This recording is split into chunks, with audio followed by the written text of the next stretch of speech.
heng min throi to na zong song wang hin enge chunga kan ti ve ta kang tia sam ziak tuin a soi ang hian chandam na no la I ming faka I rong bol zui zel thei turin kohran mi puite atharin min ti chak thar le ang che wen chan huwa po hian hei kan silver jubilee program kan chun som zel na hian nang kan singa lo tel la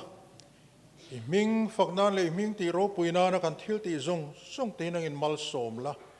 ke ni tan mal som na ni thinan le nang ma tan ro puina ni thena turin heng hi papa iso Krista min sandam tu mengin kan dile amen pathian fakle choi moinan Christian labu number som thum le pariat na pathian min mangai na avaru pui em mire thei nung tla lo mal min som fo chen sual ngai na thiam na le lung mon na min pe sual zong song ne turin min pui theyang e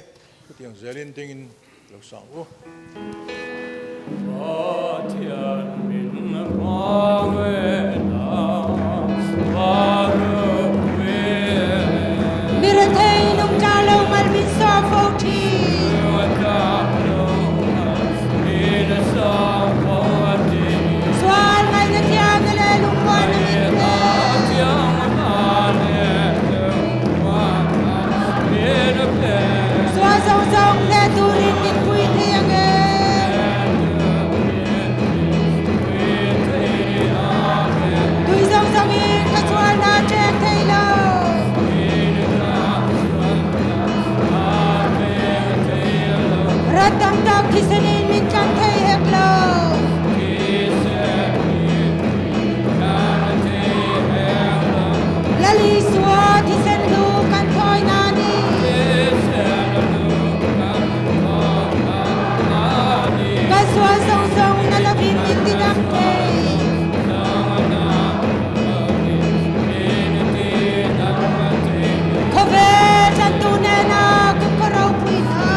Kohhran jiak tu Swamila Kohhran thupuan te lo ngai thang u hay kan Jubilee Chawhnu Inkhawm malama kan mang zowa tha te kan la a chhnu lam Inkhawm kan tran le dona kan Inkhawm min hroi tu hi upal lian ngur sai lo ani a tran tu pisang zuali bial ni na ani kan tran tu pisang zuali hi damdoina omlai ani a hei tran na hun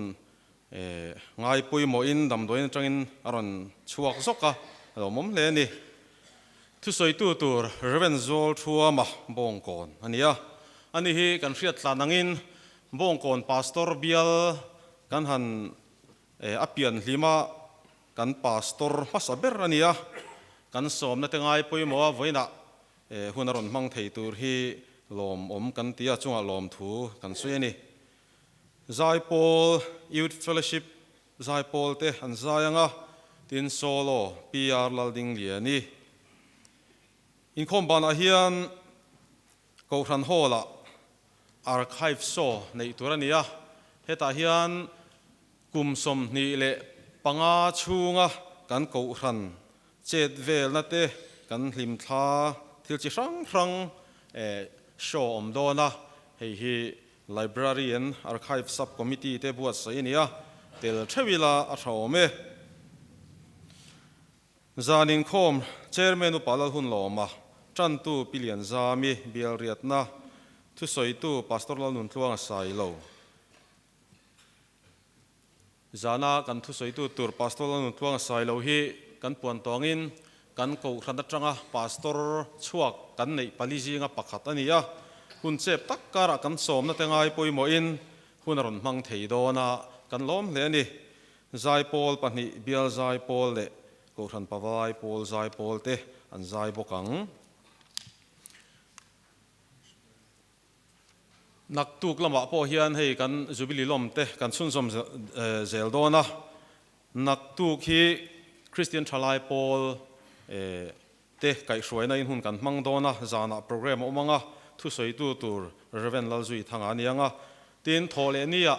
Kohhran me chepualin hun kan mang lenga choma le zana thu soi tu pastor RC lal ngak liana anianga chonulama variety program te omdona heng te hi Kohhran Inkhawm program fekani ti hriaila Kohhran ho te kan tel zel don nia tin hei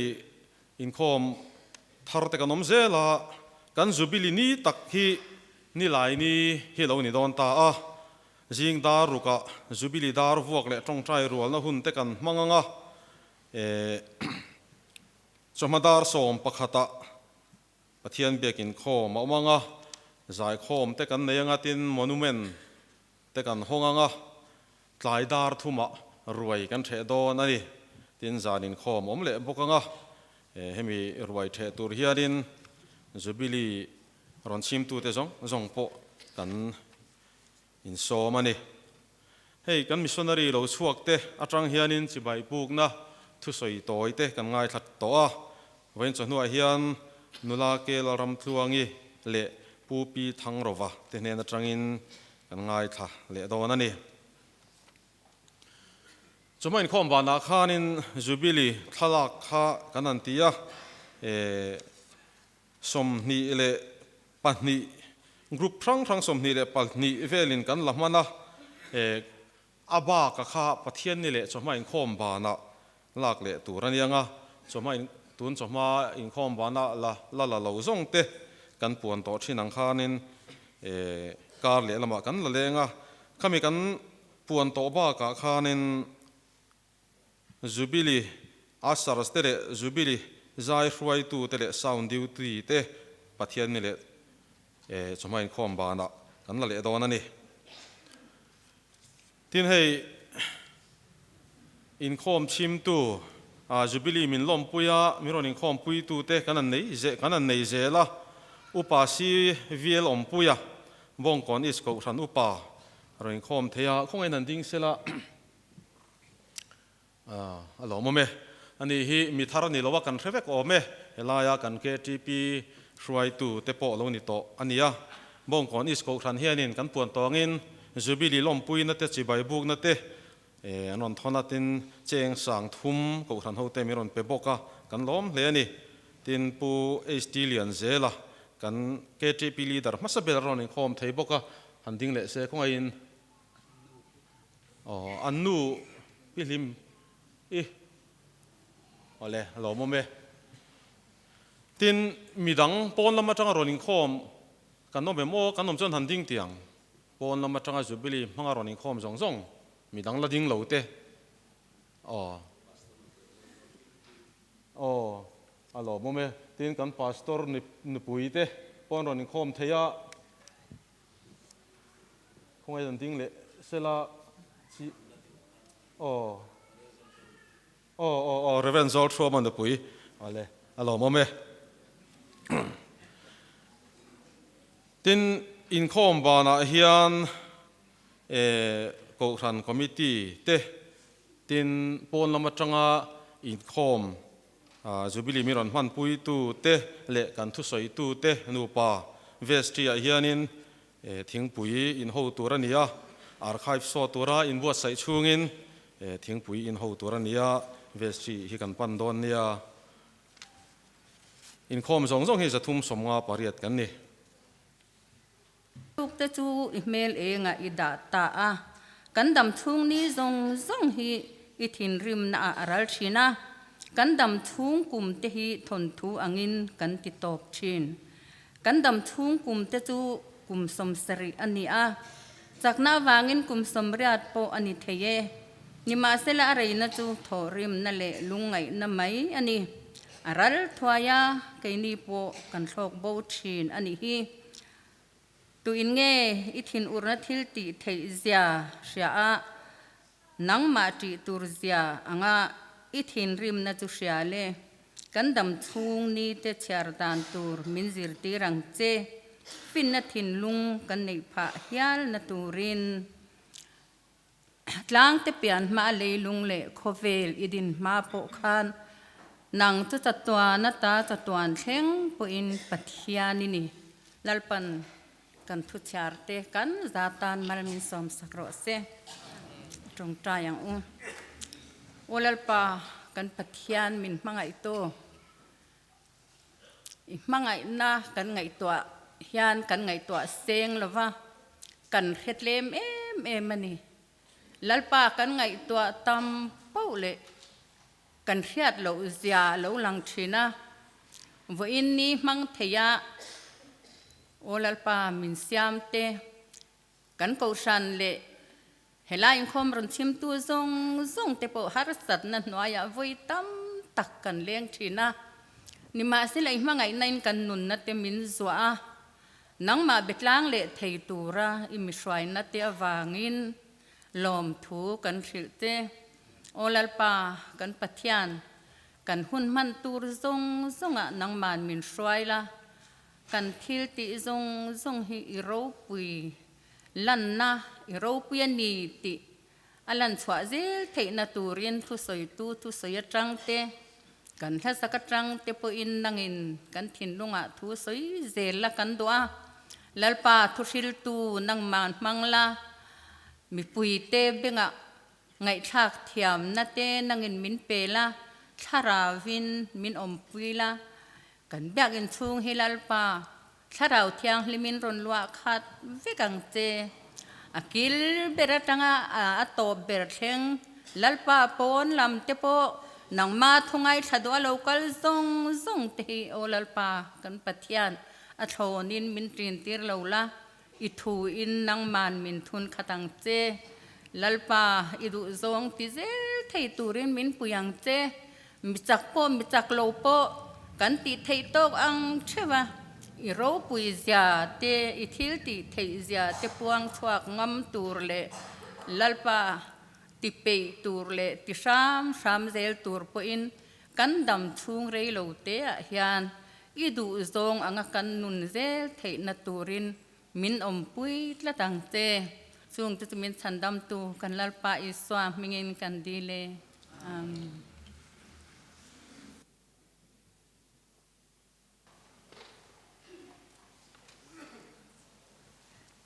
nang la hei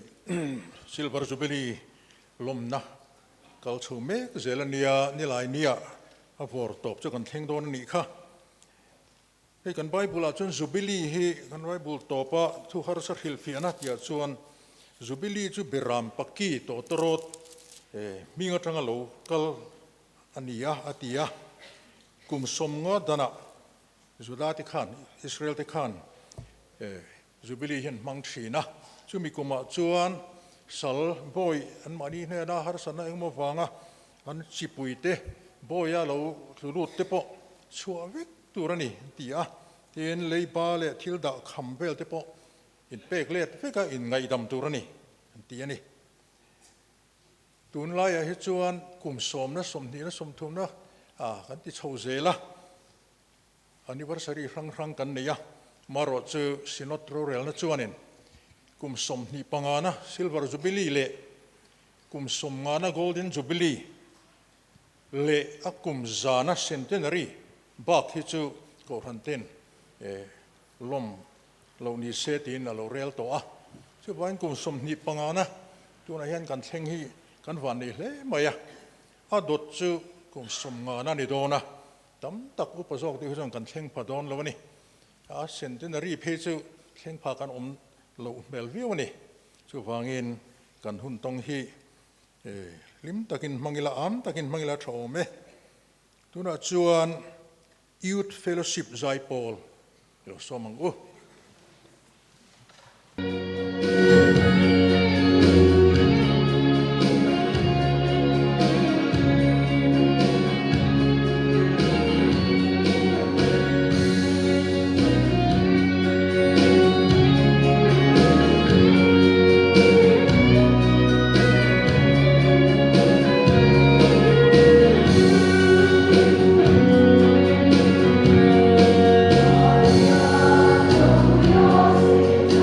Chhimveng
chuan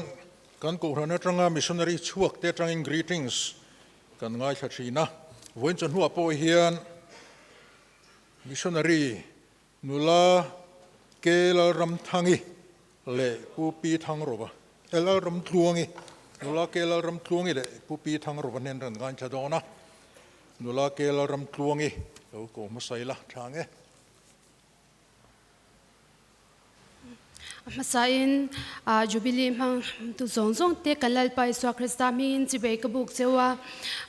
nia hianin Kohhran hoten min shiveringa he Jubilee mang tura min soma wang hian Kohhran ho chunga kalom emema lom thu ka soyani chuti ral chuan he Jubilee a hianin kan ti sa chawa manglawa tharau thiang him athara kan Kohhran a lo thlenna ni theina turin pathanin he kan Jubilee him mal som se ti hi ka chung chai na ni a tin min chung chai puina zara kan rong bol na te ponin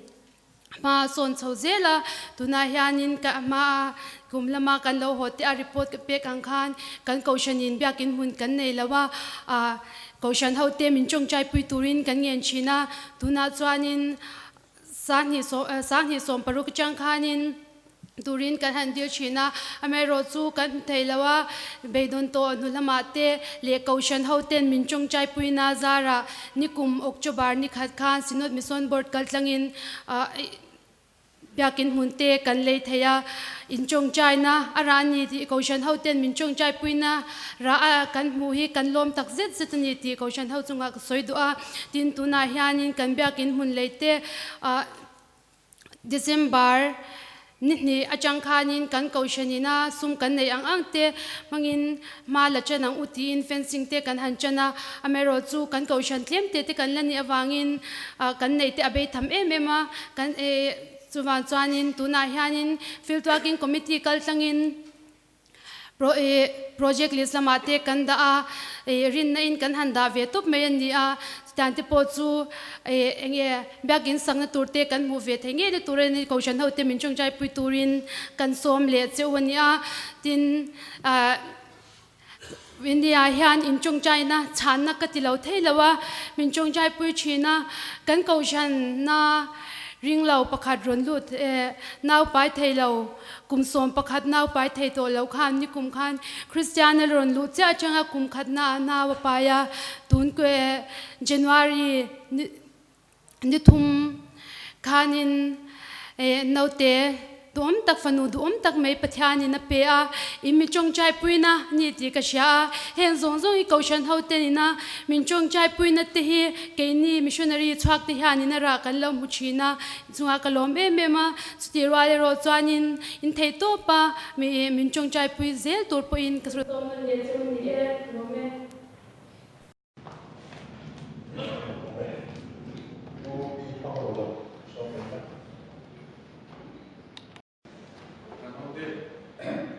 Banyak sebab Jubilee Mahpura,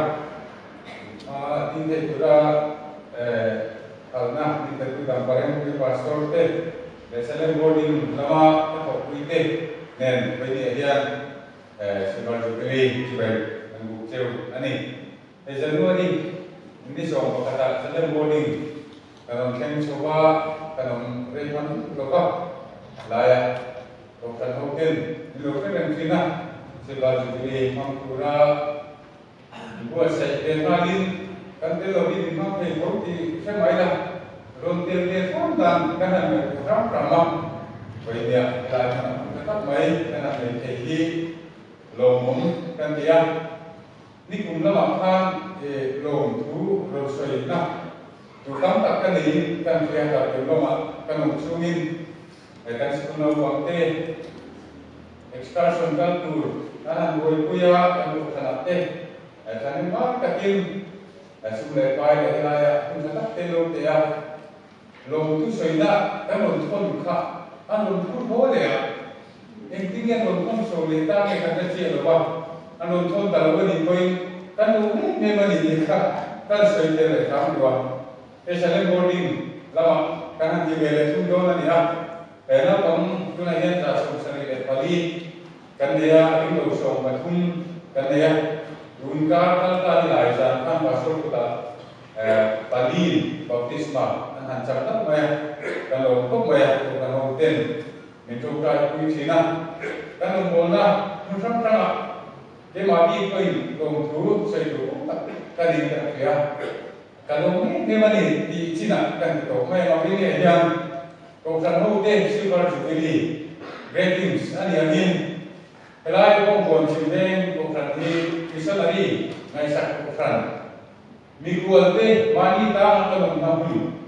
ai di tropian te ta mi ta kalong nahui ani di lomon katia ini poin hingga kanin Chhimveng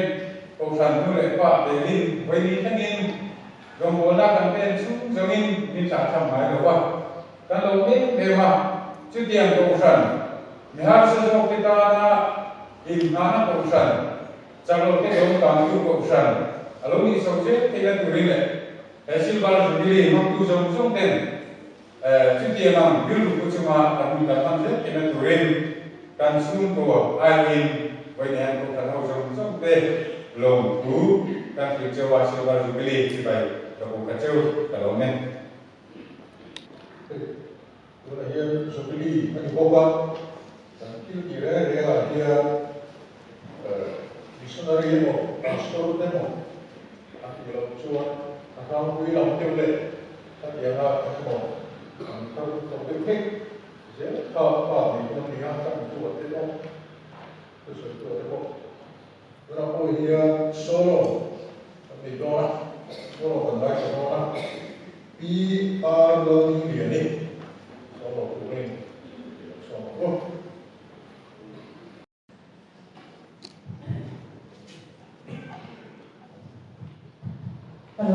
Silver Jubilee min try to kan pathian fakin osela thero bui tak min ke sakto kan pathian fakna Christian ko number zani somja ne paliman ha taran sadon ane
lẽ mày tôi hiểu tu kan som mai la pakhat mi puin pathian choi moi nan sa ve leila hemi kan sak to pa hian thur hil tu lo ding chu ngal sela lanu nung te po ani chuan non thang sela ten chumi la sak to pa chuan mal som na kan hun ti top tu ni kan som hal bok to na ni Christian lambu number zanga somnga pathum na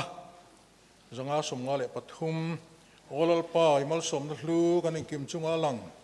I thu lo chuan kan nun na hlu kan nei zong ne na ralang kan fokat sei khongai na kan mu hian tiang zelin dingin pathian lo chuan moyang o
Pathian thu thiang hlim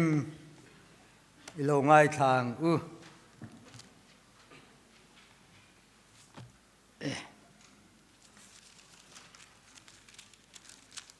Pathian thu thiang hlim kan chiar tur hi mun thuma aron chiar kadua chu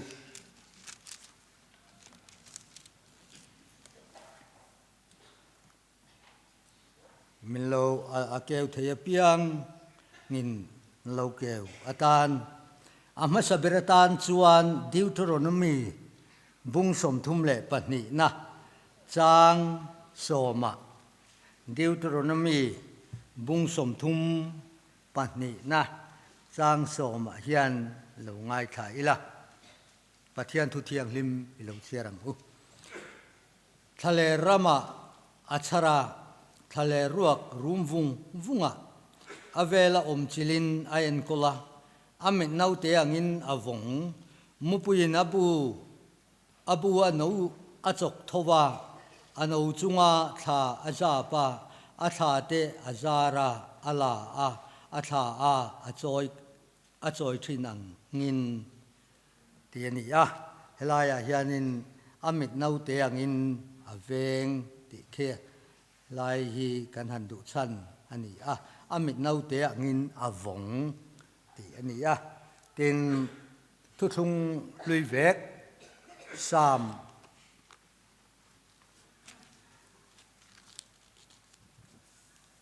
number somrial le pasari na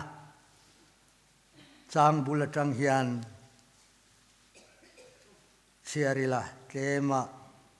chang thuma chang hian sham number somriat pasari chang thuma o pathian khopui i chung chang thu ro pui takin an soi thrin ani mirhitu te zinga an tel ve ti in rahab le babylon chung chang thu ka soyang Philistia le tura hi Ethiopia nen hian enteu he mi hi chu tapiang chu ani he mi le so mi so ama apiang ani a chungnung berangei chonama chu atik hetang ti in Zion chung chang thu chu an soyang lalpan mitin ming azia khuna chuan he mi hi chu tapiang chu ani ti in an chiarang lasatu ten alama tenen chuan katui na zong chu nangma ani a omni an ti ang chan chin tha mathai ziak lo chiar le ila chan chin tha mathai ziak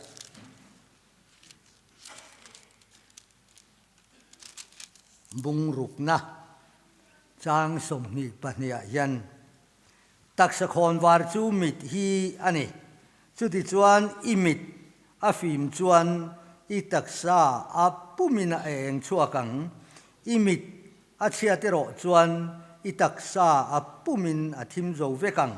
chu ti chuan i chunga eng chu thim ni sela thim chu avana sadonem kan lali suatu soyeni lalpan atu thiang lim kan siarte kan zatan tharin mal mi som sak theu ro se amen trong trayang u lalpa kan pathian voina ichia lo chan hi avahan ro puite lul em Bawngkawn Chhimveng Kohhran hian ka beiseina le karin na poina i mun sanga din hi kain ring to lova thang thar fel tak tele pathian thu thiam tak te upa senior tele upa dangte din na tura kalo ruat to ma sei Kohhran ho kaltanga hetilaya kumsom ni le pangana adin champha loma hun rem chang thatak inimin pek chonulama imi te kan local khom hi ro pui ka ti e mani ichia lo hi katling lo ti ka in ria a ka fel lo ti po ka ria a ma se mitlinga min share tu tharau thiang lim chuan i Kohhran ho kaltanga mal som na i vura wangin lom thu ka hila che zan voina hian i thu kan ngai thak tura kan zwain lalpa ti tak seta kan ngai thaka he silver jubilee theng pha tena kan van nei na le kan ham that na te char chuaka i thu hi kan au puyani ti hi kan khiata ngai thatu te tran tuina inhena ron di lang khan kan beng kan thin lung beng te kan thin lung mit te min ti war sakla khongai takin lo ting taka kan twin tlan theu theina turin he kan lom na thu cha hian nangin ro puina ron chang zelang che lali so Krista mingin kan di le amen le soita kan khan hey darkar dari ka chang khan darkar khat le minisom ni le som ni zet kan in khom to tu ma ning mel phei chu kan pulova abi ka in khom kan ya wangin in khom ban lama te ti tur omma sela kan thu du ang chu soi thei tura in ngai tai la tin thum haruai te po hi hun han din kha ta chuan thum haruai te po hi soi zel ka duwa ne minute som vel hi chu mang tura thum haruai te po hi ngai tai la tha hialin ka ria a ma sa berin kha report le zaipol moi tak mai le solo le kan ngai tha a alo mom le maya rol thar zo rol thar kan tia a upa senior ten min khak maya nga rol thar kan ti te a rol thar ania tlei rol an nil in ni lawa tlei rol in nia chu tiang a lam tur chu ni puitling ola pu phasi lo nau pang o kal san to si nang ma ni a I nu le pa ngai vak to lo wa tlei tur kha in ni to a chu wangin in o kha tlei rol ani chu alam dan dik tak tur ania tin so hlui ani lo wa so hlui ania hang te hi thenom pa ina ko valenga chang chum thar min lo hlui lua maya kan eya zanin zan ria chu cho po ka chak lo a khamiang chi kha ruai the te re reng fa tu ten cho min hlui ani chu wangin cho hlui kil tur ania cho hlui ani lo a thar khu lua maya ania chu wangin cho hlui kil ti tur ania khang te kha kan soi du ma samai maya tin hei huna kala kum som ni le pakhat lai mai alo ni ta der maya ti chuan kumli kha ka tel lo ti mai la ka bial lawa Kohhran alo din na ani ta a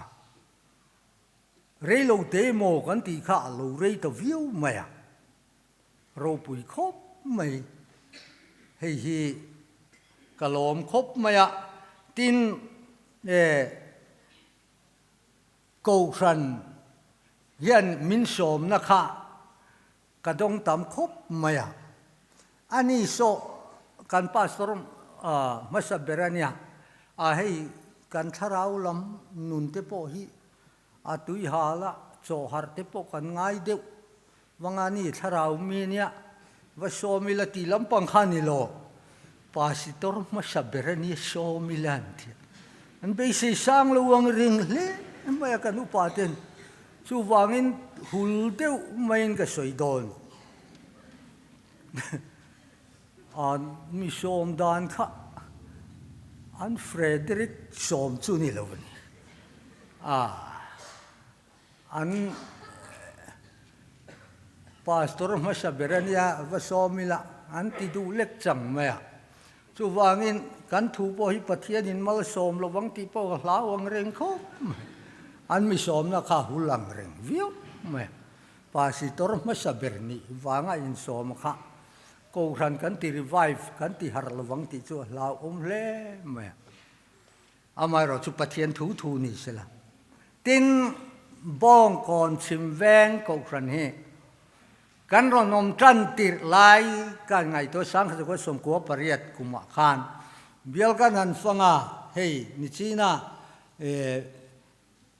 pisang te na soyang deu khan lunga leng khop maya piar ke zoli te mel kan han muwa kan han mu tran kan rong bol na kan han nei khan piar ar ke zolin thingtlang atang lo kalania kho pui pastor tan chu na tla ka ngai mo tia min lo chi kang renga ha te kha sei le de wani lo mun a veilam pang kha chinga ding lam pang hi fual devin hetiang pastor hanin pek ti chu sinot po hi atia ma se min pe miau sia sinotina da miau sia Abrahama ichile ilai chin telaka ta chuak la ram ka entir tur chelama chuan kal ro ti khan lal pa khoya nge tia ati lo re reng kal ngara ato pa chuanin kanan raman wa thlenga kanan ram kil khata khan puan ina kaya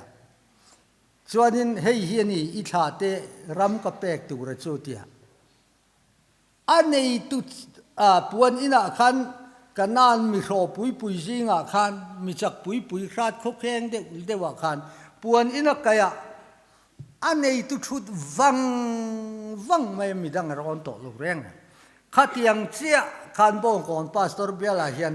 melkhiat le laina le chung khatte lom lo ma se kan chung kwa kha chu Bawngkawn pastor biala khan puanin kan kaya kan nei tu thut ve ngot mai ani social chi kha ani to in ka hello pathian in a ia min ia ilwa chu wangin PRK zolite ia ang kha ka mu khum ta dewa chu ta tang chon ka tlang nel ve ta dewa tin lom na lamani boka kan upa te hi tho pu yan nuam mem maya ka ron chin chu hei nau pang ho hi ka ron talowa ma thana te thakima te ho hi mi dang dang po David te heng ho hi ka ron talowa ka ron ho hi chu senior ho hi ani dewa fiam thuan du ani lo minun lim ani ti hi kamu chianga kananin kom reng renga lal davida pathian trong kam lal davida chung changa asoi kha ka reng thri ka thin lungang pumi ka charta ti kha karil ruwa thrin Bawngkawn Chhimveng Kohhran committee kanan committee thrin hi milim thei tak mai committee ania wang hian kan agenda po hi kan lu thar ang reng thin ko maya eng mo hi kan soi khom mualan liam ta kan upa then upa pa kung ate upa sum khum ate ngai om thin khop maya upa sum khu makha pa in fep fu de mai nia angai tua wangaron puan chua to kha chu sia kang thap mai than ne khatilaya khan ne anuam thin le maya chu kan rong bol puite upa te ho ten kan nu hian mi then khatte kan nu han thi ve kha za thak de vem ka ti ve ka ti ngai lo khop mai mara chu pastor poi nan ti ve thau ka mo kan ti ve nga kan nu te ho kai huai tlei tu PRK zuali te local thu ta second hand bell an honga pastor nu hi ti tlang nel tu ren tia engenge moni kor fol ti nek nu ti trem tuam an thing ringot khatha tang khan kan nu hi tlang nela Kohhran mei che hi angai ngoi maya kan upanu pui te hi an fel khop mai chu tiang deuh chuanin kan thalai rual tele Kohhran mei che ten min ti tlang nel na le min ti ta tu na hi eng tik lai mai in kan dam chungin Bawngkawn Chhimveng hi kan thei hil to don lo lom thu ania silver jubilee ania chu wangin khang te kha kan soi duwa tin pastor chi rang in front to ti ka ria anu nu ber ti mayang hei ruren RC walal nga ka hi mani loka kan ne ya hei thakhat anom or chau ania ke yang bok ani ve thowa aluru hearing ve nia ama in puan na po ke chu thu ka soyan ruk ruin phang ne hianin ka ti ve ne lo ka soi phong mai ni ring takin ka soi thina ne tia alom ong khop maya thu du kan soi hi chuanin ring ta ka soi mai tu rania chu wangin ring ta ka kan soin an fellow eng tinge lal party ka ring ta ka kan soi chung po hello kha chu zol nei ezekiel na tiang khan min to tro ta hama ral alokalani ti a in rina rali nan tha pal chuan athisen mo chu mana phura to tro ti ham lowa ralan lo kalam khuami ten tha chuan athisen mo khanang ma chunga omanga tiang khan kan ring devin kan soyanga in oi lovani chuan nangma ni chunga mai don ring devin to torot kan ha manga in ral rin na to torot chu kan oi lo chu ni maya pastor John Raldo sanga relo te kum khat kan thona ngai takin Kohhran hovin thalel takin kan thena pastor thar du tak mai mi thiam kan nei le ta pastoral experience nga tak mai administration le pastoral ministry bial von chung changa po ani hi kumsom ni le ti lai mai lo service to ni kan van nei tak mi thiam tin pro pastor dom tak mai hei no pang fel tak kan tiang fa chu pathum lai nei to na ke ni te tan chuan no pang ani ve mai no pang fel tak mai viak thatak o po fiak kel kol soi riat thei tak in nei kan pastor nen hei an pati in enge mo chen churong bol do na kan van nei takin ka ria pastor tha nei tu rianin Kohhran ho hi kan trong trai mo katia amaro chu kan lo trong trai lo pal ani poin kan trong trai na kan mamo ti pathian in ria ni ke ni te bial von ve lai te khachuan ani te reng mai farha te kan nia an pastor po chuan om te vaklo ni china PRK zoli te trong kamang khania a chuan om te vaklo ama ero chu pathian in akai huang ti ringin bial kan han ne kunga chu phuai luain kan hanin thla liam ta kan hunga pastor chanchin boy lo kala a thavek ha ti ve mai zela ei trevila thavek tia a thalo ka ti kha tha kha ron ti ta de uzel mai a thave ve niang chu ka ti ta khatiam vel kha nia kei Kohhran biakin hong lova in nei te kha chu biakin tuala thalak kha ka oi thin lova in nei na huna thala ro pastor quartera te pon in nei thei hola te pon in nei thei in nei na huna thala ro ka tia chanchin moya khan Bawngkawn khan hola in nei choru khilama biakin ko ta ngai ti mayaเนี่ยโชว์ตะกรูแค่ตีเวเล่ไม่ค่ะอันนี้ไม่ชูวางินพาสตอร์เทียนมูมัลตะกับเบลเอ็นโกกันดูดานอังเชียเบลกันโลกัลปุยโลเตKohhranคอมมิตี้ดูดานอังโลเดวะเบลกันโลกัลปุยเตอมโปอินอวบมอยต้นอินปมต้นอินแชร์ต้นขากันติตูเรเนียkan pastor thar te pani te po hi Kohhran ho troyom na le Kohhran ho kai hruaina upa te kai hruaina nuaya rong bol tu rani ti kha ria ila pastor thatak mai kan nei hi awan nei tha kan ni as tur hi chuan administration officer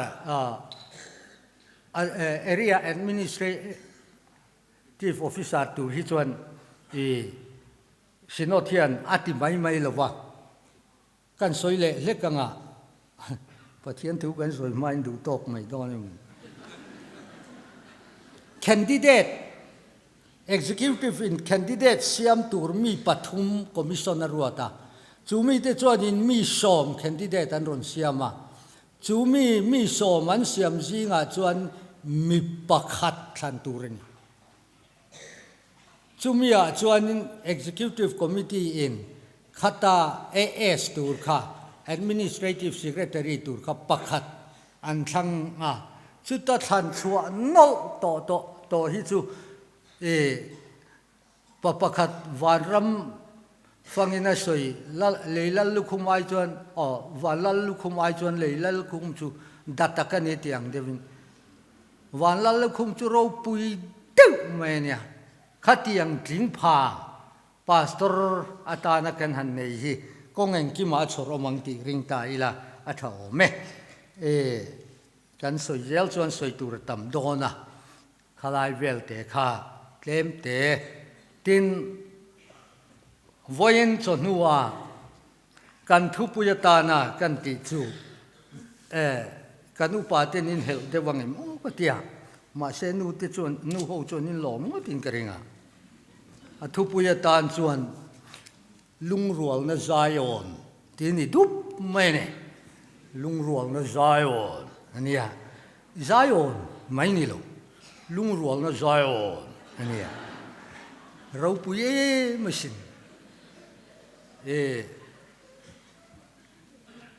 voin to amaro chu ani na ang takiro chu din karon phok chuak thiam ang em ti ro chu milo ngai thak sak thiam kadua engpo ni se voina hian Greek trong a Hebrai trong ti lampang khachu kan thuk vak don lova a pastor thu soi lo mai theya tu te lo thovine mo tu tho phang tel lo point malai thleng chun an tho thei tho khamo tu te lo tho nge po lo an thawa tu tho phang an mabun an han bung tran tira tu tho phang a bo dai ma malai an chola khong ei tu thon te a phang khong an te a phang lo win ni mo ka lo tho te malai chun thleng an thlen thei ve mai khamo khatiang deuh khan a Greek le Latin trong lo point malai chu kan thleng ve thei ram tura ngai la voina hian kan thu pui chu lung rual na Zion ti ani Kohhran kan thang je langa a ro pui na hi chu Zion ro pui na chu kan mu deuh don ani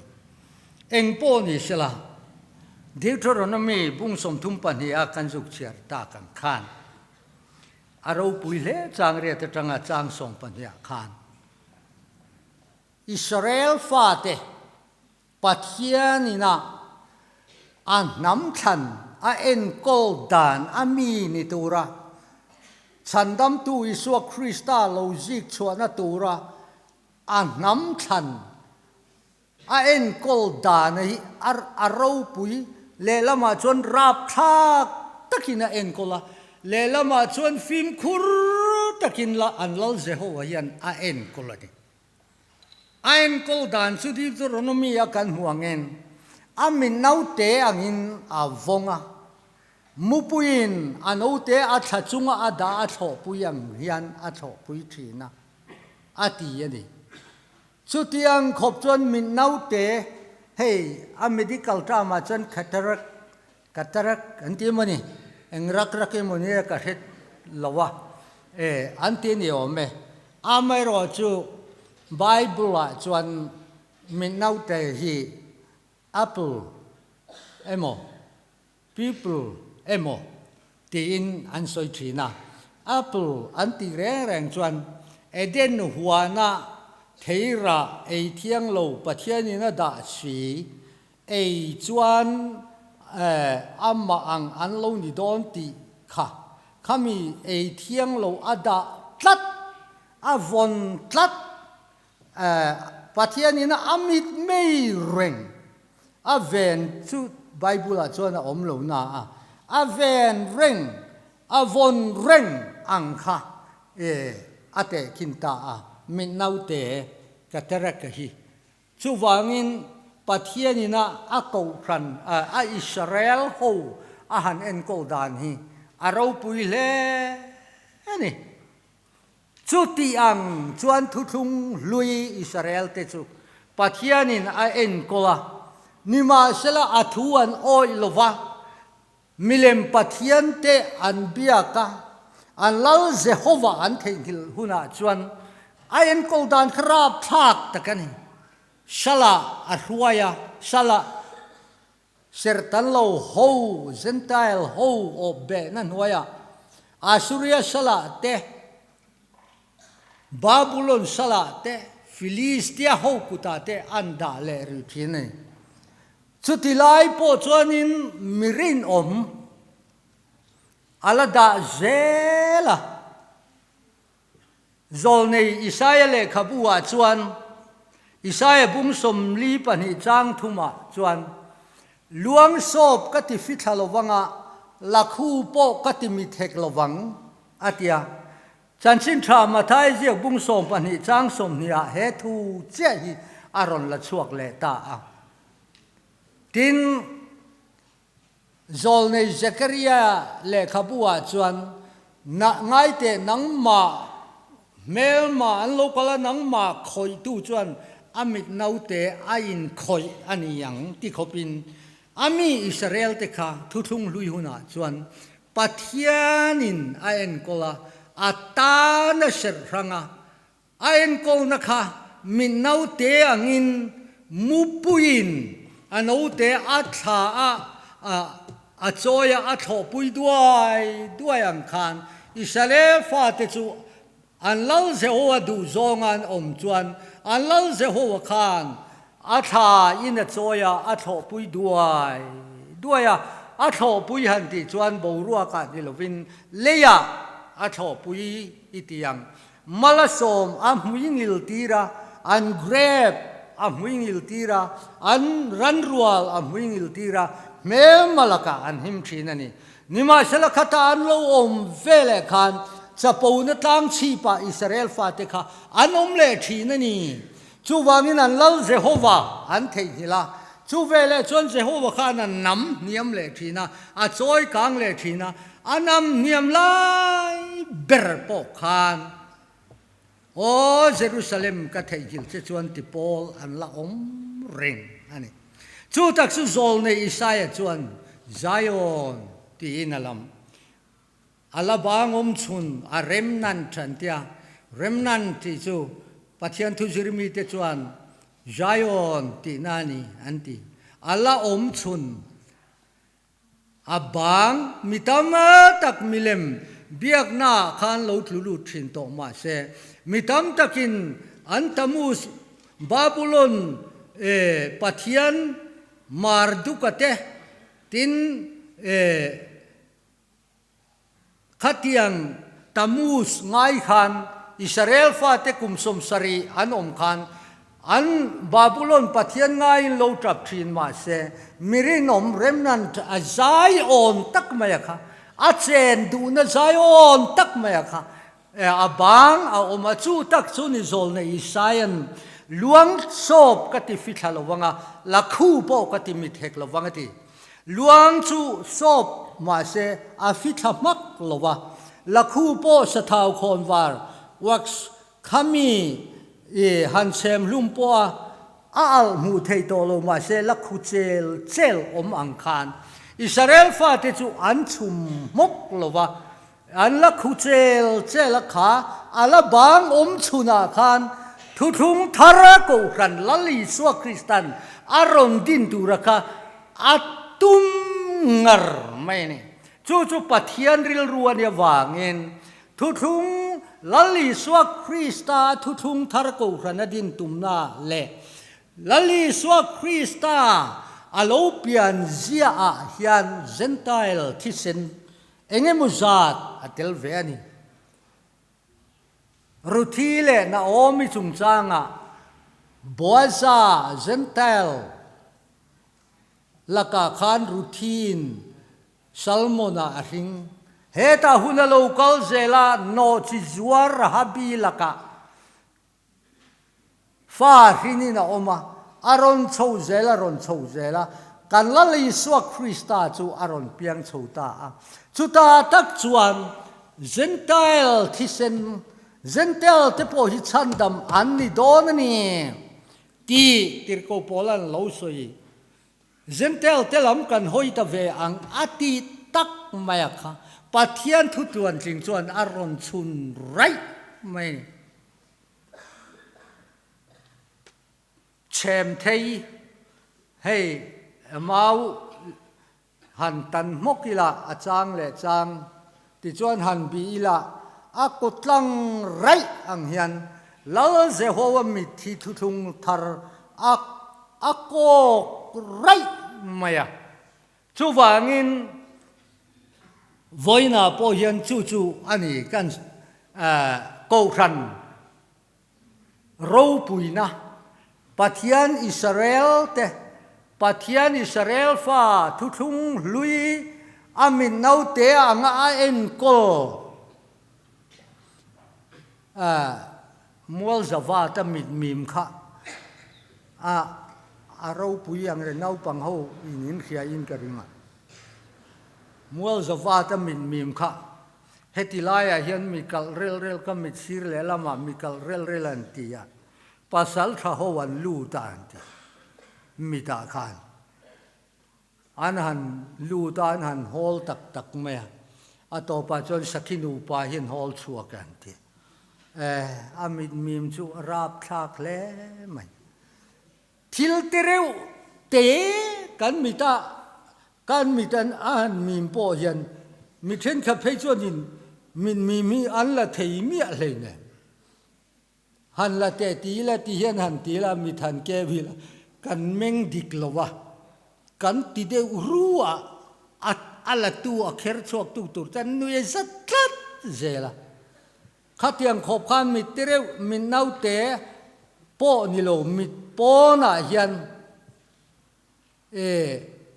mit mim lo om ta se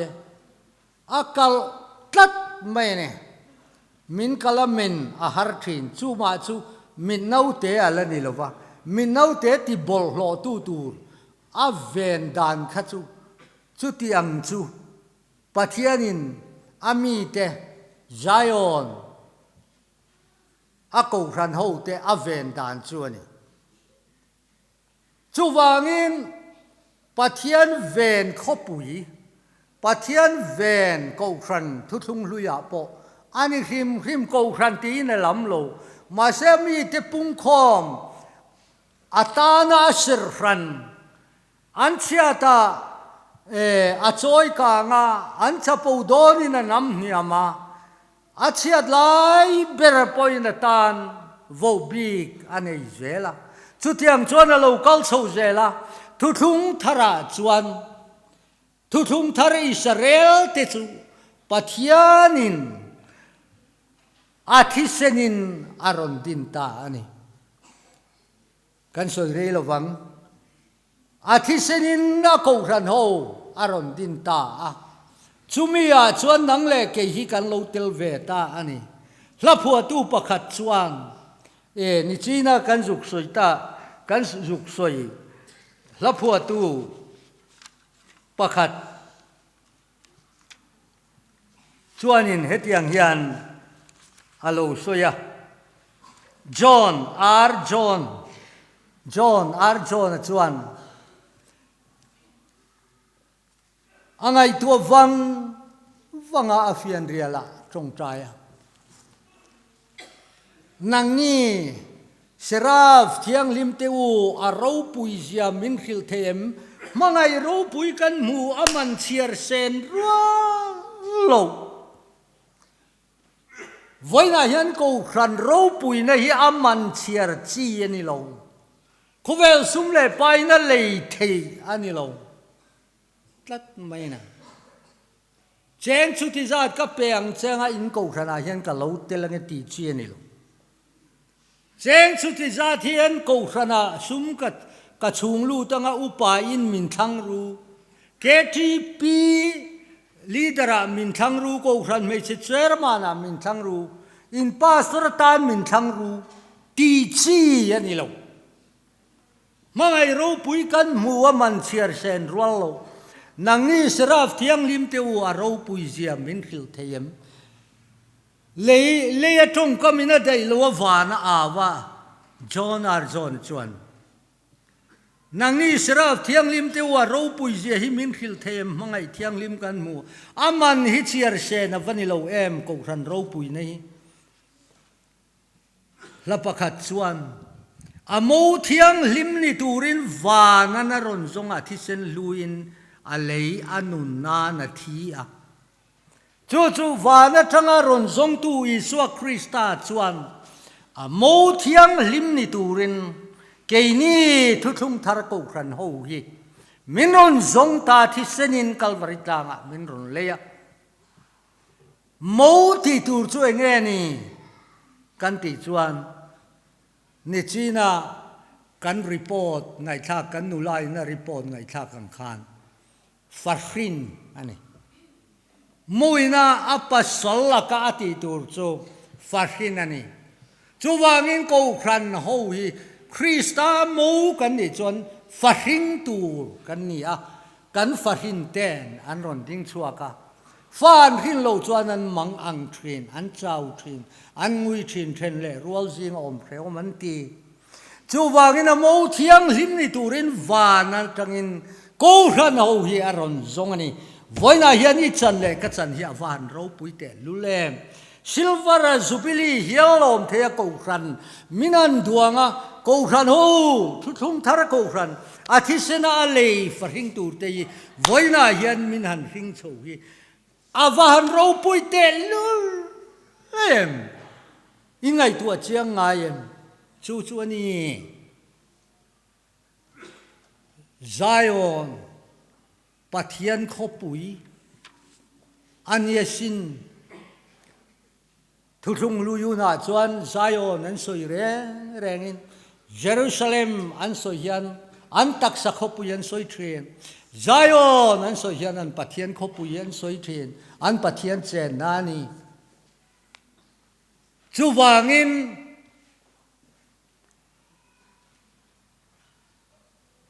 heta Mizoram state khopuya chuan chief minister a chenga India ram khopui Delhi a chuan in prime minister le president an chenga chu tiang zel chuan la ber chu a khopuya zel hian a cheng thin ani England lal chu London a chenga America ram chu New York a chenga khatiang zel khan Russia rama chuan in Moscow an chenga an khopui zela hian an cheng chu wangin kan van Pathian chu a khopuya Kohhran howa hian a cheng ani chu ta tel chu awahan lomom done lapua tu pakhatin lalpa Zion khopuya chuan I khongai na zara ka tel thei phot chuan mi ten Inkhawm tluk mai engma ni lo a in chung rel fel thei hle lo anu pui fanau rel fel thei lo min ti ma sela I ming chau hi ka chuangang ati avan ro puyem lalpa Zion khopuya chuan I khongai na wang leo ka tel thei chuan chu wangin Pathian chen na khopui lalberten khopuya an chen chuan a Kohhran hoa hian a khopuya a Kohhran a Zion a hian Pathian a cheng ani Pathian khopui ani avan ro puyem I chan le ka chan hi a ro pui lutuk he Kohhran a hian Pathian in a khopuya ngata ama lala athua rowa rela chu wangin le Zion lalpa le Zion Pathian in a Kohhran ho van Kohhran ho wangin a mematin reng atangin khongai in a veng train chu wangin voina hian hoi lo mang u silver jubilee hial theng thea kan lo om hi ni chira kan chairman in a tiang khang a golden te chu ke ni te hian kan mang pha angem rin na tong khat po kan malam hun kan soi thei si lo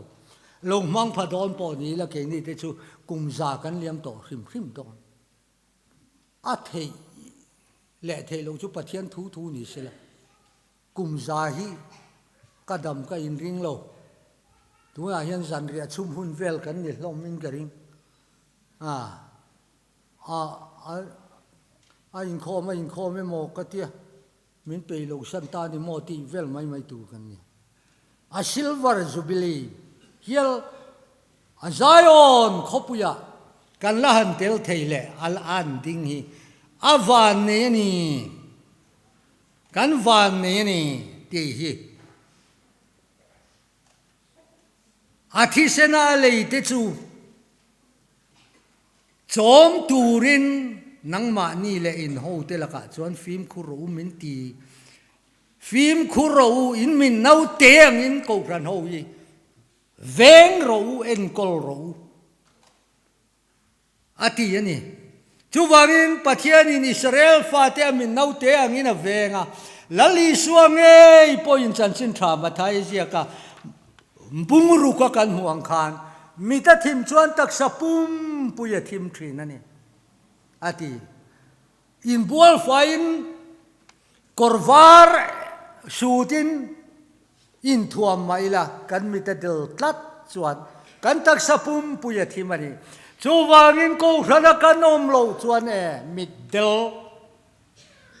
kan ni kan om hian kan mita vara eng kim fia takin kan mu chuwang chuanin Kohhran hi helei Kohhran hi pathianin kan upa te KTP te Kohhran mei chia te kal tlangin ro rela azayon akhopuya hian nangle ke hi kan cheng thei chaw avaro puite lul em ka ngai tua chiang thin Kohhran ho zinga katel thei lo hun hi chenga ngai ngoi nan thom ka ngai thang an fakla sakte ka ngai thang tunge thuhil tu englangen sak zaipol moyem ti zona kanu pui fanau te ka zo thei hun chu ka khuwa vahar don em in khuwa har ve nge kering chuwang chuanin lanam sam ziak tuin ati kha ala sa tu te chuan ala ma tenen chuan katui na chu nangma ani aom ni anti ang Kohhran ho ba ka hian in lungrual na a om reng lo kan local council te rorel na kan lunga oi lo kan ram hruai tu te rorel na kan lunga oi thei lo kan oim hruai tu te rorel na kan lunga oi thei lo kan MHP hruai tu te la ka kan lunga oi thei lo an rorela nima sila kan Kohhran ho committee ka pathianin committee kal tlanga KTP Kohhran mei chia Kohhran committee kal tlanga roarel ren Kohhran an puanin tuma lurual lo kanom lo chuwangin lurual na sai o nani Kohhran ho wi chu kan thupu ni lungrual na sai o ka vu fu lo phei chu ka hello Sarmon tu pakatin voina kan thupui tur chu ching pirinu lavem tini tia avu fu lo chu pakat ka hial le chu Nazareth langwal lungleng tiania lungleng mai po khani lo Nazareth langwal lungleng ania allen mel veng marile Josepha in hel laika soyetuma soron buk nuaya marin atin tu Josepha tin tu ravatha thaenga an ngoi wang mai ananin thren chu tu ta ke chu ko lunga leng mi lo alung leng tu so a hiat mai tu nge de Josepha ni ti ru te khatia khatiang deu khan kan thu pui lungrual na Zion chu ta chuan ni hei kan thu pui tan ka du mem Kohhran hoa hian kan lunga ruwa lali suan mi pui sa nga hrai khan patling hlir po sa nga ni nau sen nau pom te mei che te chiare ni lo ma se tu ma kha ke chu sanga ka ei thei lo sang per ka hianin kara so ka kuwa puar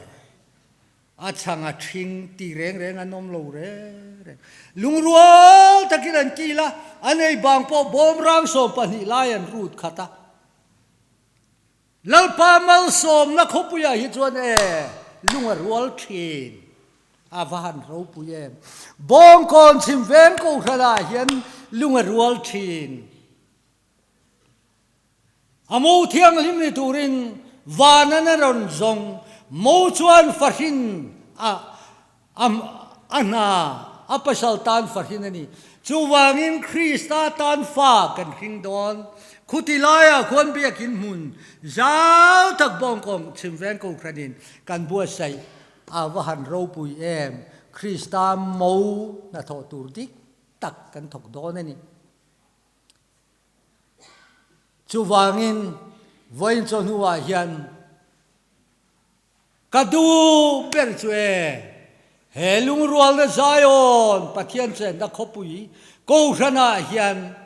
ani chu chu ta piang chu ani ani chu so ta piang so ani Ethiopia le Babylon thu ka soidon ani chu chu ta piang chu ani antia ala ahla satu te chuan kala alama te chuan hla satu te ne katuina chunang mani aum nienti miten Kohhran hoa hian ke sathangalo kalpo ni ro se ente uso ke sathangin aron pianga he Kohhrana hianin aswala sima lim takin aron omta ani so ente u drugs ngol ve tangin lali so Krista chandam tua poma he Zion khopuya hian alom ta ani chu chu ta piang chu ani ente so mana chuan tual thatin zela kumeng mo za ta tanga lo chuak ta alo chuan na chu zela ani lo pian na chu zela ni nima sel sual simin chandam tu aron vuana Kohhrana hian om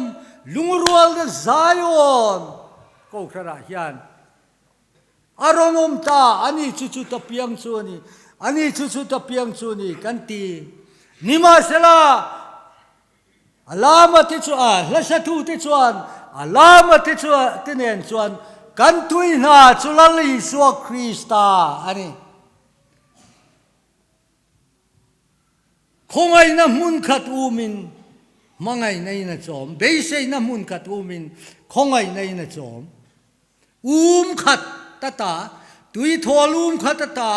khongai na tui kha kan zawain kan inta a chu wangin ani chu chu ta piang ni ma sela ani chu so ta piang chu ni ma sela ani chu khu ta piang khu ni ma sela lungrual Zion Kohhrana hian lungrual takin Kohhran pathian khopuya hian pathian kan faktlang theita ni avaro pui em hei ba khi khovela beisei tura omlo kan trin chianga nuten ronga lo bolang khosakan relang paho khoyai mo kan omang kan du danai nang tolo kan party von poi nang heklo kan chungkwa kan kalpuidan tur poi nang heklo chuwangin Kohhran ho lungrual na Zion pathian khopuya chau lo hi chuan kan lungrual thei tak lo in lungrual i dua pathian khopuya che ni du chuan local mai ro ron cheng ve mai ro he Kohhrana hian lalpa Zion khopuya chuan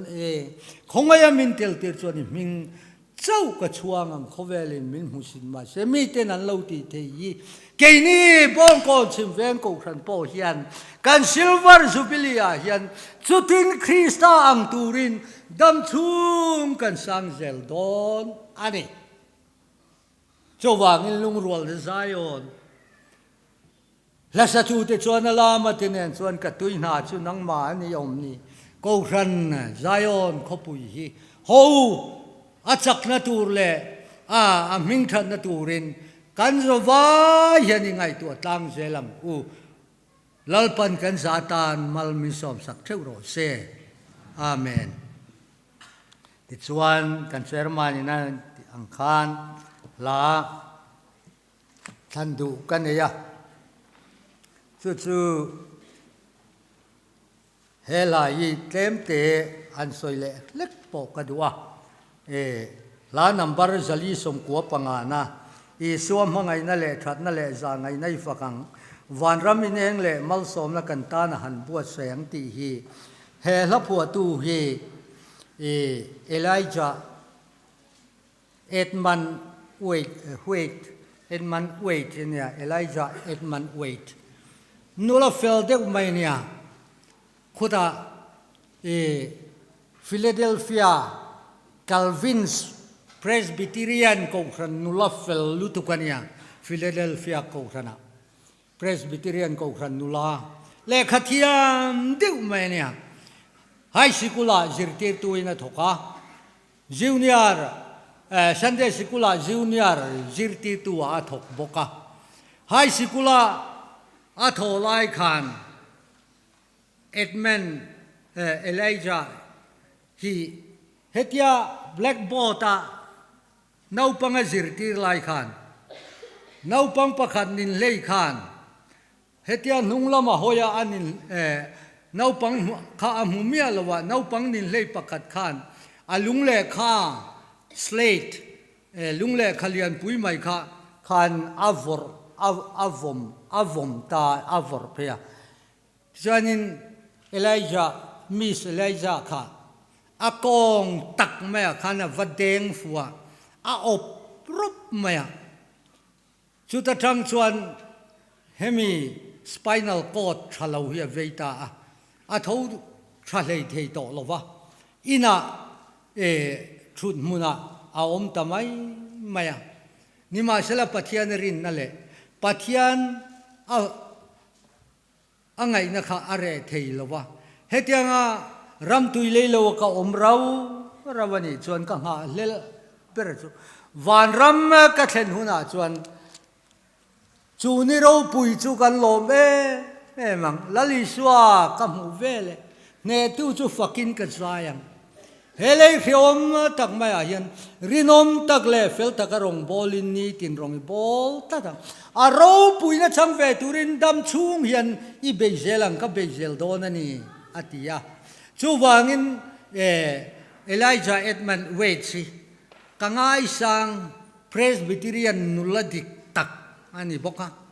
kal chu mi mai ba ka po chon Calvin's Presbyterian nula ani kherhi kangai sang ani kangai sang ti khan a kangai lua athi thu lampang kha chu ni lawa kangai sang me ma tharau po hi ka za ti chuan le ling tu Reverend R Dalala hi paduai lo ania Manipur rama martar thak ania hetatang Mizoram atanga missionary kantir masak ber R Dalale pusavoma kantira ani hi Manipur rama chanchin tha a lain tuiri in athita R Dalan an le lingania ale ling thiam boka tin aphua tu Elijah Edmund hi angai san boka chu wangin hetiang saktheya kan han nei hi alo mom mani ti kha kan soi bel le du lek ane he la hian pathian kan soi moyanga mal som lain kan in khom hi kan tin don nia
Pathianina Kohhran ho van Kohhran ho anga en kola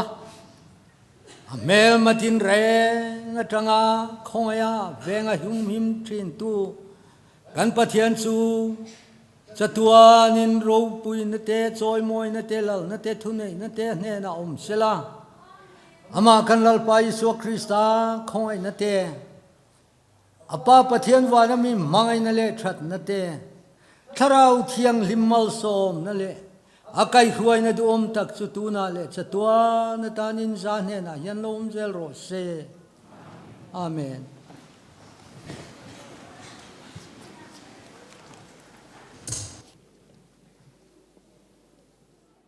Kan har kai so chu kan thei na kan lo se na kan han ho to ni ya ho na ma kan ho tu te member te mo pia lo lu ru le sang tan mai to te introduction kan so ma ini hi silver Jubilee Organizing Committee ya Library and Archive Subcommittee một sảnh ăn nhá thì đặt cung là điểm với họ thêm đặt đó là hồn lúa đi na cái mày cái library này phải cung là chưa hay cái việc thì nó sẽ đâu vào cái là hiện đủ siêu mê cả anh dùng tốt à thì chưa đúng cái Jubilee Chawhnu Inkhawm ni kalau di sok apa, soal nak kita waktu nak makan dolar ni, orang tu pun salah intar teh, kabut teh, ada tu video dolar ni, tu nak hijauan salah kacangin, kan Kohhran, sama semua semua pelihat na, kumil keng, salah beri kan tiap kacangin, kacang dolar ni ini kan sok kumil yang ke kumil dolar saya dolar saya kan ni nó secretary là qua là director ra để đi á member te hi member tất cứ dùng sùng sa te bao đi xí để mặt te cứ dùng khu mặt te anh đi á các kem rem roma anh hàng khóc mày à member te hi thì chuan thì tôi pin anh bây giờ bên này hi anh thấy anh chút gì hi cái anh thấy đồ này tôi là technical report tôi te anh thấy đồ riêng nó sai kan vào là dân rau tây kan sôm mà cho nên tôi chúng cắt xuống lại chua upa lâu hơn lò mà lệ upa si nó đem ruột đặt tên kan salak te kha ni chọn chim hơi phía đây miễn phí phía sập dễ đó là này dân rau tây sôm cả hẳn ahun cả hẳn khen về ta cả thiếu số tu cả hẳn tông sầu về một bộ ba cái đi Library and Archive Subcommittee là function kan thek to bin kan bo sei via tin kan thil so tu re hi him kha thlir tu te ni wangin Kohhran Inkhawm te secretary te hena te kan kuan tir thina thala the khom tur te kan tia war chu alu te hi chu a thalo em chu wang chuan thala mu kan nei that lo wangin kan thim to to ke manin ka han bo zui ve le tu na hian thala khi za chuang ve ka han da kho wa chu ni chu kan thir tu ra nia tin video clip a om bo nga chu mi ka la ka kan Kohhran statistic lem azong kan han da tel bo ka kham ho kha kan thir tu ra nia hun rei mo la tu ra kan ngai lawa ma ro chu a shin fia tu hi kan nei do na kan chairman na siang han upa hun loma le upa silar ruota he ani a upa silar ruota he a om chuan helai ma a hian keyboard bula hian ron thu ve sela a thange chuan hian kan kan mo banga an ma ni kuta a om do ni ka sei tong kha thut na hi ban te a mo wa hian alan thei na lai tura kan le ren to ba alan thei lo na la ka chon thu lo mai la tu khen khoi san thar lo ke ma nin alan thei na ren kan lo thir to mai don nia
ai kabula hian upa PCD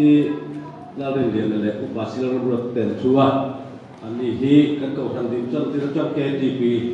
lam chin chang pian ya kan han NP tu ra ko hi chu lo chan pui tu ani a Bawngkawn Chhimveng Presbyterian Station kan hon lai hian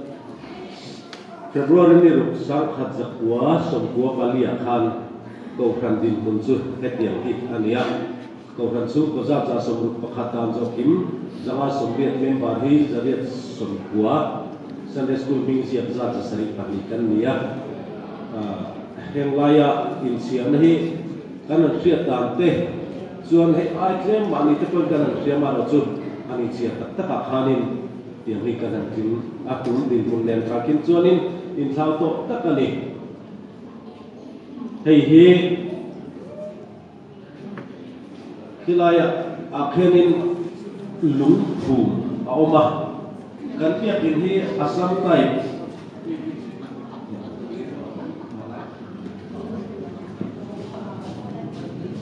hei hi tuna in lam khi nula siami te inani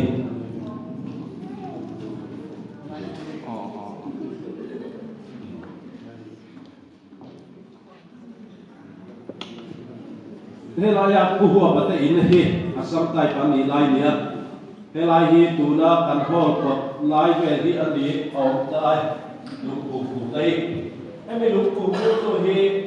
Salman pastor dia kan mai di opawin ini dia tu tentang lomba mungkin dia serta lihat ini pertama tadi salam dia so oleh dia mai asen tapi dia mai sense ini dia asen kan lebar ini awal teh kalau yang tak terkait Lang terkait lah. lalu pada ramai kami di rumah di Ali yang oleh yang kalau dia kayak sampai ke dia pasal ku mate upa dengan lagi dua mate dengan bandal pe mate ania itu doktor lalsa mate upa doa ania tapi ini cumi tadi upa soma ania upa sini thang uta ania hei upa than chua ma ania thala ho hi ka sebi tapi lo ke hei upa ro chua ma anu lang ki ka chiam ka tat lo mai hei upa rina ani tu ma kan aya han chian lo ke kana dia itu yang pula saka ka fiat ka bak lo ma lai til ania ti chuan kan biak in tim ma sapera samtai kan sakha lungkum kami dihian kubani ini lupum sonia November ni som hari sama sebuah sebuah pala ani ini kan lai suap le to kan biak ini sakhat kan lai ya kalau suap lo maya dicuanin mun rencang cha tu na kan biak ini loi koi lai mo hianin kan ku chale ani hei hi biak ini lupum lai ya ko kan Bawngkawn te dia pendukung untuk rentang lomania hikan saya inset lomai dia upaya pura tahir asyik kan soi desa tapi rusang kui ni maya rese ini kan sui dia upatan chua ania ngahiu karamo ya ania anang ti han ya lo lo de le ngai lo ni hi ta ni hi upasama ania ngahiu ke ro tham pui nia nga ai chiang itu lo ani ki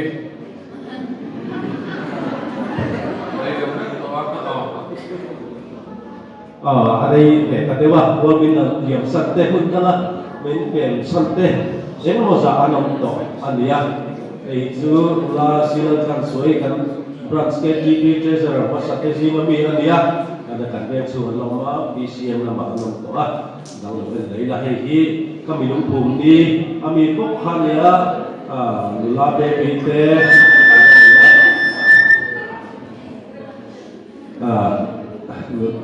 la ni te la la nu pui kan ma ni te de ho ma kami hi ren ta ji ma pa nu ti to kan KTP ni dah pasal kan mo stadium saya dah ya upadan ai lamba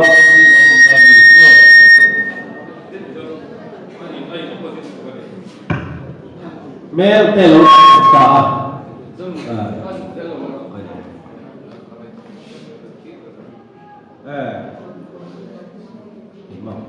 upadan lo tahi apa nak buat dia cuba sulo kan mo stadium lo te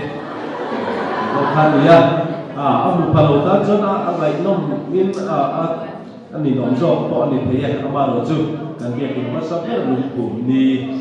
ko kan ho le thalai zai po te zai be ni kum khom kan ya thế thì bà sâu lâu được chưa mà thì anh nghe vậy rồi mà lại tham lúc lâu thì đây mà anh nghe thì hậu gì cả anh hết ta bị tê giao tê anh nè thì bà sĩ vi thăng được tập được mà thì thì Mary là rồi ra mi nhà hay rồi đủ nè phụ đề ra mà nào điểm hay cô sẽ là hi trên là gì đó lên thế ta bị hi missionary ST là lo ta mula kalau ni tekok hai nak mana ni hi lu phum lai lu pastor ada plan lo nak tu nak cuan nanti tu speaker fakte pa ani hi kan biakin asam type kan nei nuwa biakin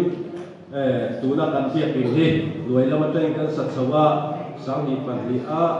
luai lama tanga anga bocen kan sakto tu luai lama tanga la ani po hi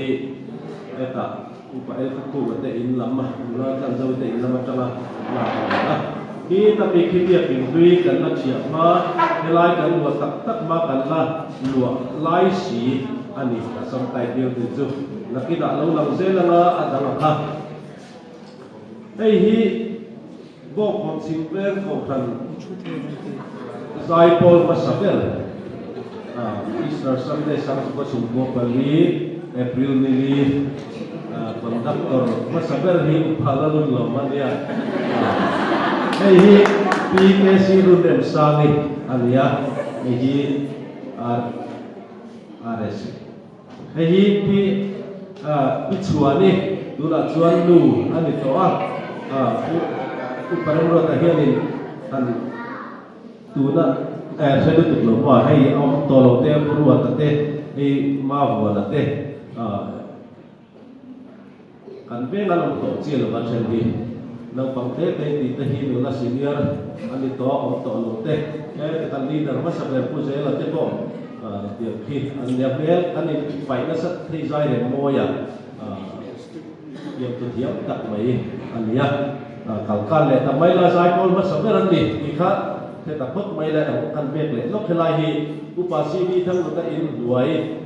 sim te in dan na kan man ta khian en hi chu a sau le to ne ma sau le to tu ni so pa mai te ye ala ni mo si te a ani khoma zai pol kan in ram chon mi pui chun na chu a tam to lo khop mai mi chu sen khi ben khi pakhat den in len khathian akhat to ve na thamam pangakhian om le to chong lo bakal na mi maya ben pakhat hong the dia tan kami sambok sini kathia bulai bona ri la oma kan sobe bokhan na hei hi Bawngkawn Chhimveng Kohhran gas consumer card kan nei masaperania saka sa kwaso ko pali me ni so parieta number 059 ani hei IT agency tinia kaltimo hei hi anu to lo ni ka an kha ta hei hi kan lap ta na nia kan gas ka kan lap ta hei hi khilai upasi mi tham ta in ruai kan om lai thau khania KTP lam uparo to ni sa dewe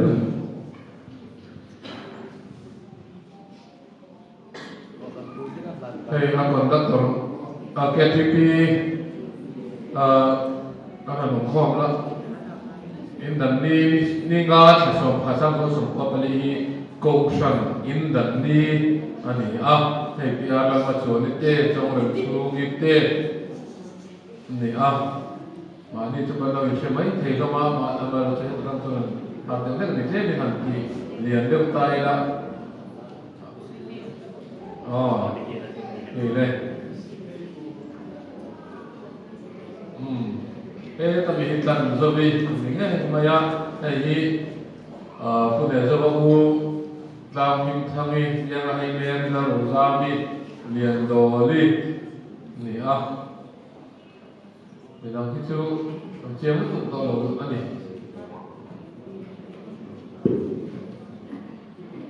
Aku ngapa apa ya? Kau yang nanti dia ni, aku ngapa melihat ni? Ini puvi ya, ani tezoku masih terus masa pola ni. Ini pun sepok kan de ani ni.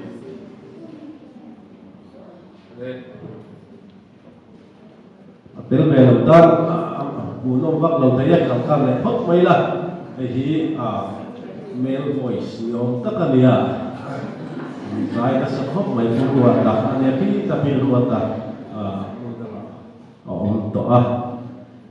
thì quỳ và ông nói thế nào hay là branch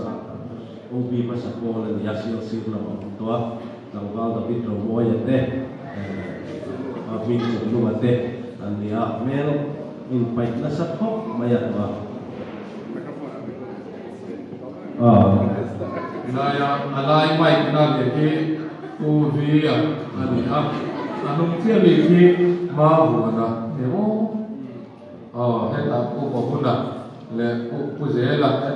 tu apa apa. Kohhran ini dan ni karena tiki Kohhran puisilah min lan kai ni November ni nga sang ko bali ani hi zai bol pasa thau khalania e halai kan ni tri pathang lo in tuai ka nani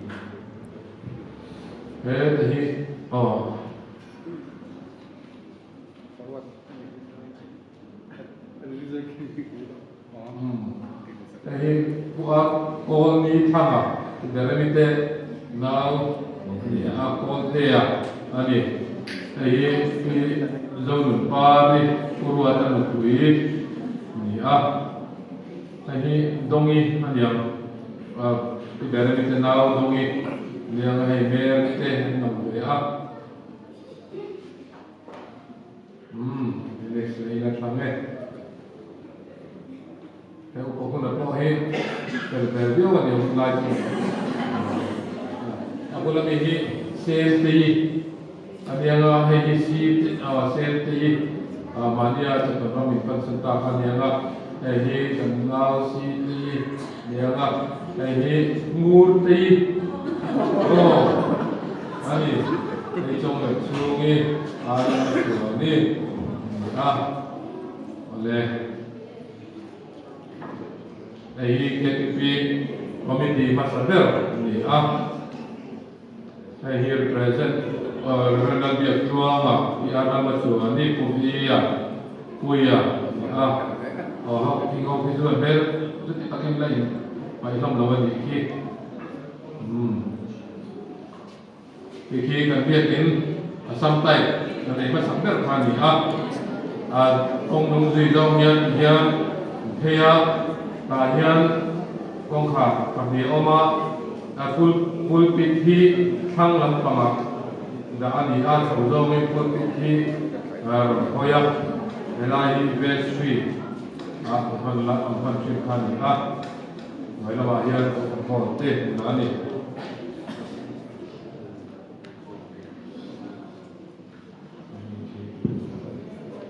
hi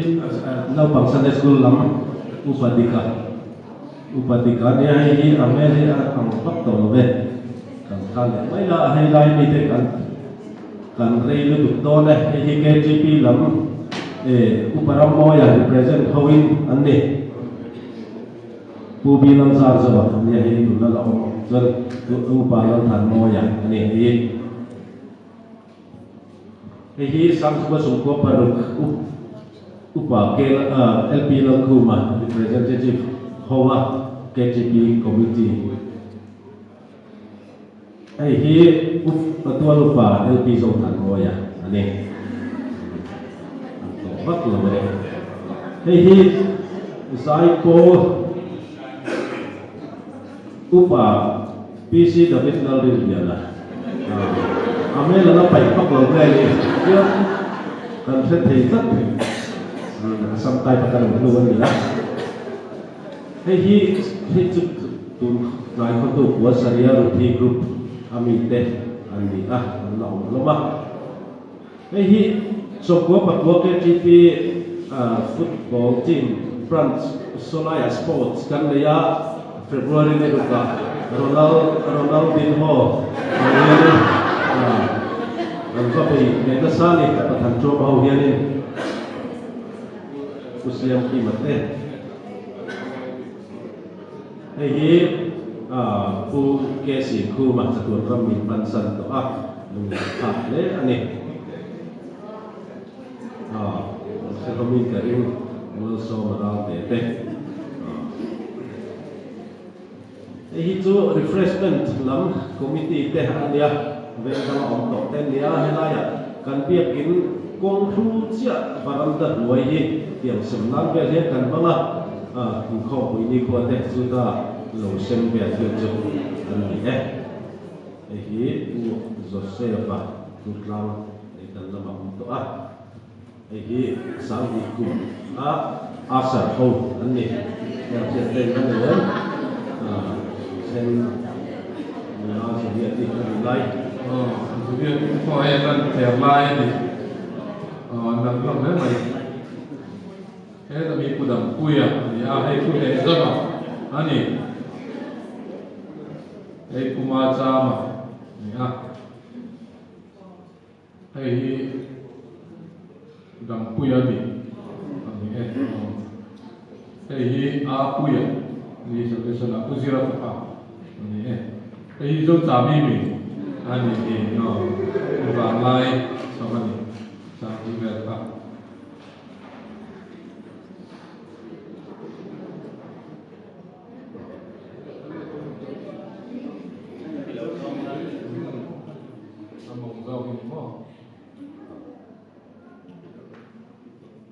Presbyterian Kohhran tụt lang có KGP lắm nula sang vào sản lai khan như thế thì mà sao mình có làm đầu tiên đều khá là nhiều đầu tiên tiêu mày bây giờ cô sẽ đầu tiêu mày bây giờ cô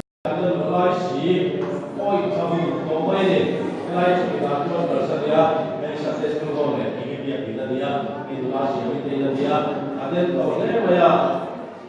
anh em sống chơi là lai helai tapi lawan lainnya helai kenya ni